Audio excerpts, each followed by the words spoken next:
किस्सा जिंदगी का में आज बात करेंगे ऐसे व्यक्ति की जिसे खेलने कूदने की उम्र में हड्डियों की बीमारी ने जकड़ लिया। 5 साल बिस्तर में रहने के बावजूद जीवन में हार नहीं मानी, हैंड स्टिक पकड़ी, दोबारा स्कूल गई, MA BEd तक की पढ़ाई की, अब अपने दम पर इंश्योरेंस और ट्रांसपोर्ट का बिजनेस चला रहे हैं। यह प्रेरणादायक कहानी है चंपावत जिले के रीठा साहिब के रहने वाले पुष्कर सिंह कोटलिया की।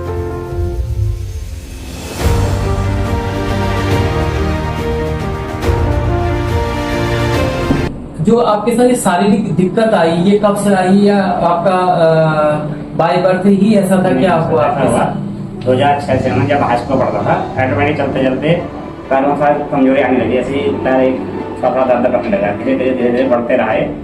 2006-07 में टोटली बेड रेस्ट, मतलब लगभग जैसे 2006 एंट्री हुआ, 7 में एंट्री करते ही पूरा मतलब बेड रेस्ट में चले गया। 7 से 12 तक में टोटल बिस्तर। अच्छा, कक्षा 7 से 12 तक आपको? सन 2007 से। अच्छा, 2007 से 12 फिर मैं बैठ गया। टोटल बेड रेस्ट किया हमने पूरे 5 साल, 7 बाद था।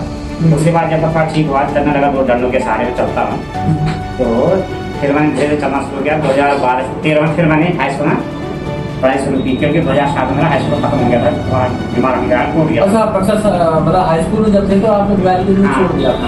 बीमारी के बाद छोड़ दिया। उसके बाद क्या हुआ, 2013 से फिर शुरू किया मैंने हाई स्कूल को। हाँ, हाई स्कूल फिर रिज्वाइनिंग किया मैंने। 2013 में हाई स्कूल, 15 में इंटर, फिर 18 में BA, फिर MA, फिर BEd, सब कुछ पूरी कंप्लीट करने के बाद एजुकेशन भी मतलब BEd करके टाइप सब क्वालिफाइड हूँ। अच्छा, BEd और टाइप हैं जी। देवदास मैंने BA किया, इंटर अपने यहाँ गाँव से किया, रीठा साहिब से, गाँव में थे। तो BA हमने किया देवदास, नया नया खुला था, देवदास से किया। उसके बाद BA करने के बाद मैं आ गया हल्द्वानी। यहाँ मतलब BA अपियरिंग में मैंने BEd का डाल दिया था, तो वहाँ इंट्रेंस में निकल गया था मेरा। तो चौड़ लाल बाबा साहब से मैंने BEd किया। फिर उसी दौरान फिर मैंने कहा चलो कुछ रोजी रोटी का भी देखते हैं, तो LIC का मैंने एक कोड दिया, LIC का एजेंट बन गया। LIC का एजेंट बन गया, LIC में कस्टमर करने रखते हैं, LIC की थोड़ा बहुत। तो उसके बाद मैंने इंश्योरेंस का पूरा, मोटर इंश्योरेंस, हेल्थ, लाइफ पूरा शुरू कर दिया। तो उसके बाद धीरे धीरे काम करते करते अभी तक मतलब ऑनलाइन का मैं पूरा काम करता हूँ। जो भी मतलब कोई भी काम करने हो तो मैं कर लेता हूँ। इंश्योरेंस हो गया, पॉल्यूशन हो गया, टैक्स भरना है, UP टैक्स काटना हो, परमिट रिन्यूअल करने हो, और दूसरा आप प्रैक्टिस भी करा सकते हैं, सब कुछ करता हूँ। दूसरा ट्रांसपोर्ट में मेरी गाड़ियाँ भी चलती हैं, मतलब जैसे गुर्जी गाड़ी भी है, पैसेंजर भी है, सब कुछ है। और दूसरी बात ये कि ऐसे मैं कुछ बताना चाह रहा था आपको, तकलीफ आपको होती है सब ये चलने में, जैसे पूरा यह तकलीफ तो देखो, तकलीफ चाहे अच्छा हो या मतलब जैसे शारीरिक रूप से अच्छा भी है या कमजोर भी है, तकलीफ हर किसी को होती है। चलने में दिक्कत होती है। आप देखिए मेरे हाथ में इतने साल में चलते चलते यहाँ छाले लग गए हैं। संघर्ष तो है, पर बिना संघर्ष के जीवन में मजा भी नहीं है ना। जिंदगी में संघर्ष ना हो तो कोई मजा नहीं है। दूसरा, ये जो बीमारी है ना, इस बीमारी को क्या बोलते हैं? जैसे ये इसके, जैसे आपसे एक दिन मेरी बात हो रही थी, आप फेज के बारे में बता रहे थे ना, ये बीमारी का फेज जैसे ये होता है, जैसे पहले जैसे इसने पाँव का अटैक किया, फिर गर्दन का अटैक, ऐसा हुआ ना। ये अब देखो बीमारी का स्पेशली मेरे को नाम तो पता नहीं है, जो मेरा अनुभव रहा मेरे को अपने को देख के, इसमें क्या हुआ, पहले सबसे पहले नीचे पैर में हुआ। पैर में जैसे हम बोलते हैं, जैसे काटे जैसा जस करके होता है ना, जस करके दर्द होने लगा। जैसे कभी कभी होता था, कभी कभी क्या होता है, जैसे अब बचपन हुआ तो बचपन में क्या होता है कि एकदम से आदमी लाइट ही लेता है, उसने क्या है फ्रॉक का दर्द हो रहा है, थोड़ा जंप वंप मारी, 2-3 झटके फटके दिए, उसने ठीक हो गया। 10 दिन ठीक हो गया, फिर चल गया, उसने फिर ऐसा ही किया, ठीक हो गया। ऐसे ऐसे चलते चलते काफी टाइम तक रहा। फिर एक टाइम ऐसा है कि टोटल बेड रेस्ट हो गया। फिर बेड रेस्ट हो गया, वो नीचे पैर से ऊपर पैर, घुटने में, घुटने से कमर में, कमर से पूरे शरीर में, यहाँ गर्दन तक पहुंच गया। गर्दन में गांठ बन गई, तभी मेरी गर्दन जो है अड़ गई है।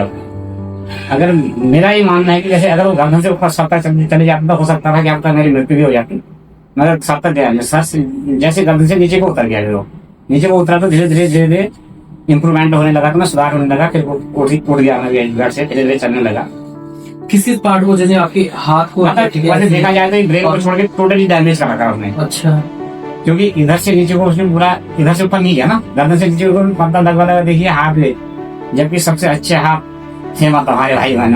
ये देखो, इधर भी गांठ बन गई, ये देखो, ये गांठ बन गई, पैर के उंगलियां ऐसे हो गई, ये देखो ये। तो ऐसा है, कमियां कई हैं, कमियां है तो अच्छाइयां भी, ऐसा कुछ नहीं, बुराई भी है तो शरीर में अच्छाइयां भी है। दिमाग अभी संतुलन में है तो वो सबसे बड़ी बात है, सबसे बड़ी बात है। दिमाग सही है तो कुछ भी हो जाएगा, दिमाग सही नहीं तो कुछ भी नहीं होगा। अच्छे खासे बड़े लोग रहते हैं, दिमाग खराब हो जाता है, पागल हो जाते हैं, तो कुछ नहीं कर पाते, चाहे हो शरीर हट्टा कट्टा होता है जैसा, ऐसा कुछ नहीं है। कई जगह मारा है तो कई जगह सही रखा है सब, इसलिए ऊपर वाले का शुक्र गुजार हूँ कि कोई टेंशन नहीं है, टेंशन देता भी नहीं हूँ मैं। आज किसे कहता नहीं हूँ कि यार टेंशन क्या देता है, मैं आता हूँ मेरे कहा बता रहा हूँ, नरेंद्र ना है कि किसी को यार वो भी उसका शरीर ऐसे कमजोर हो गया। अब वो लोगों को करवाने की क्या बात है, थोड़ी थोड़ी करते हैं अपना काम का। दूसरा, अभी आपने इलेक्शन भी लड़ा क्षेत्र पंचायत का ना, तो क्षेत्र पंचायत का इलेक्शन लड़ना आपके लिए कितना टफ था? और दूसरा जो राजनीति है, राजनीति का आपको जो अनुभव हुआ, आप कुछ उस बारे में? ऐसा ना बोलिए, देखो वैसे गांव घर की राजनीति उतनी अच्छी होती नहीं है, वहाँ पे योग्यता को कोई मतलब मायने नहीं देता है। और दूसरी बात यह है कि राजनीति मैं किसी को मतलब जैसे आप कह रहे हो कि आपके लिए काफी टफ था, मैं कोई चीज टफ नहीं समझता हूँ। अच्छा रहा, ऐसा कुछ नहीं है, गाँव वालों ने हमें चाहा, ऐसा कुछ नहीं है, हार गए वो कोई बात नहीं, पर काफी अच्छे वोट मिले हमें और लोगों के बीच में हम रहे, अपने विचार हमने रखे।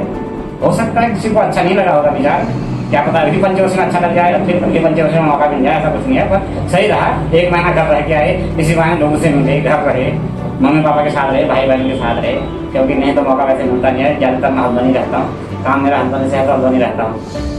अगर मेरे को ऐसा लगता है कि अगर घर के बजाय अगर हल्द्वानी से मेरा होता तो मैं हल्द्वानी से 100% जीत सकता था, क्योंकि मुझे पता है यहाँ मेरे को हर कोई जानता है, हर कोई मेरी योग्यता को जानता है। गाँव में ऐसा होता है मेरा क्या है वही उसका जवाब है, जो जैसा हमने देखा पहले वैसा समझे। आज कितना इंप्रूव कर चुका है किसी को पता नहीं होता। तो अगली बार फिर तैयारी करेंगे? मैंने सोचा है कि मैं आजीवन लड़ूंगा, हर पंचवर्षीय लाऊंगा। हारना जीतना कोई बड़ी बात नहीं है, हार जीत तो होती रहती है, खेलेंगे तो जीतेंगे भी, हारेंगे भी। ऐसा बोले कि जीतने के लिए कोई लड़ता है, हम तो हारने के लिए भी लड़ते हैं, ऐसा कुछ नहीं होता। हारेंगे तभी सीखेंगे ना, ऐसा कुछ सही हो। तो ये सारी दिक्कत आई, तो फिर इतने सारा बेड रेस्ट कर रहे, तो खुद ट्रीटमेंट लिया खुद ही अपनी? नहीं ट्रीटमेंट लिया, पर ट्रीटमेंट से कोई सुधार नहीं हुआ। हाँ। अब हम पहाड़ी लोग हैं, आपको बताइए, हर कोई देवी देवता पे भी काफी मतलब आस्था रखता है। देवी देवता का किया है, झाड़ना जो हमारे यहाँ झाड़ते हैं उसको भी किया, एम्स में गया मैं, नारायण सेवा संस्थान में गया दिखाने के लिए, गाँव में लोहिया में मैंने दिखाया। तो डॉक्टरों की बात से मेरे को लगा कि ये सही नहीं है, क्योंकि उन्होंने ऐसे ट्रीटमेंट बताया। उन्होंने कहा कि जैसे जो हिप से रिप्लेस वो पूरे रिप्लेसमेंट करेंगे, तो मेरे को सही नहीं लगा। मैंने कहा अगर बाय द वे सक्सेस नहीं हो पाए तो इससे भी बुरे हालत में हो सकते हैं, तो मैंने रिप्लेस नहीं कराए। तो फिर क्या हुआ, धीरे धीरे 2006 से 2007 से जब बाहर में पहुंचा तो थोड़ा सा मेरे शरीर में वैसे अंतर होने लगा, तो मैंने उठना शुरू किया है। तब तक मैं 2012 तक में टोटल बेड में 2 लोग उठाते थे मेरे को, हाथ से 2 लोग उठाते थे, बाहर भी जाना होता तो वहीं पे करता था सब कुछ। और उसके बाद जब थोड़ा ठीक हुआ, 2 डंडे पकड़े मैंने, गुस्से के मारे जब मम्मी पापा लोग खेल गए थे, तो मैंने कहा यार इतना टाइम हो गया, ऐसे ऐसे मैंने कहा पूछता रहूँ। मैं गिर गया नीचे, वहाँ 4 पैसे जबरदस्ती गिर गया, फिर उठने की कोशिश की मैंने, उठा कर उधर से मैंने पहली बार जब मैं उठा बीमार होने के बाद यहाँ से कुछ चेयर के पास तक पहुंचा, बस इतना ही।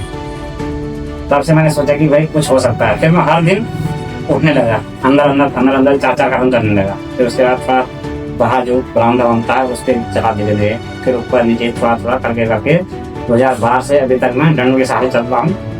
सब कुछ कर रहा हूँ, ऐसा कुछ नहीं मेरे को मतलब अब कोई शिकायत भी नहीं ऊपर वाले से भी। उसने कहीं कमी की तो कहीं ज्यादा भी दिया है, ऐसा कुछ नहीं है। हर किसी के बराबर काम करता हूँ। मैं अपने जैसे और लोगों से भी कहना चाहूँगा कि यार अपनी कमजोरी, जो आपकी कमजोरी है उसको नजरअंदाज करके जो आपके पास पॉजिटिव जो मतलब आपके पास शक्ति है उसका यूज करो ना। ऐसा तो है कि यार शरीर कमजोर है, दिमाग तो कमजोर नहीं है। आज का काम जो है दिमाग से ज्यादा होता है, शरीर से कुछ नहीं होता है।